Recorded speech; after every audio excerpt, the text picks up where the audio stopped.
आज हम एक कहानी सुनेंगे जिसका नाम है हर कोई अपने भाग का खाता है। चलो हम कहानी की शुरुआत करते हैं। एक बार एक राजा था, उसकी 7 बेटियां थी। एक दिन राजा ने अपने सभी राजकुमारियों को अपने पास बुलाया और उनसे सवाल करने लगा।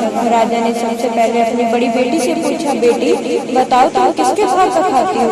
तो बेटी बोली, मैं तो आपके भाग का खाती हूँ पिताजी। तो राजा खुश हो गए और उसे उपहार दिया। फिर एक एक करके यही सवाल राजा ने अपने बाकी 6 राजकुमारियों से भी पूछा, जिसको सबने एक साथ जवाब दिया। फिर आखिर में राजा ने अपनी 7वीं राजकुमारी से पूछा, बेटी तू किसके भाग का खाती है? तो वो बोली, मैं तो अपने भाग का खाती हूँ पिताजी। राजा इस जवाब से नाराज हो गया। फिर राजा ने अपनी सभी राजकुमारियों को विवाह करने का निश्चय किया।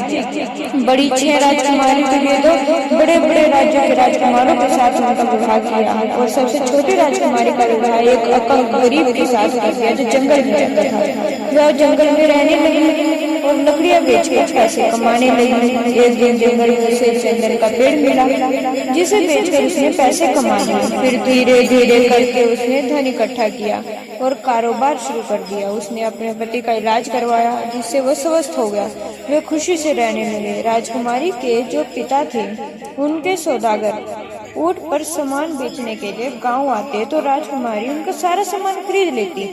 जब सौदागर जल्दी जल्दी सामान बेचकर आने लगे तो राजा ने उनसे पूछा, तुम इतनी जल्दी वापस कैसे आ जाते हो? तो सौदागर बोले, एक गांव में एक व्यापारी है, वो सारा सामान ले लेती है।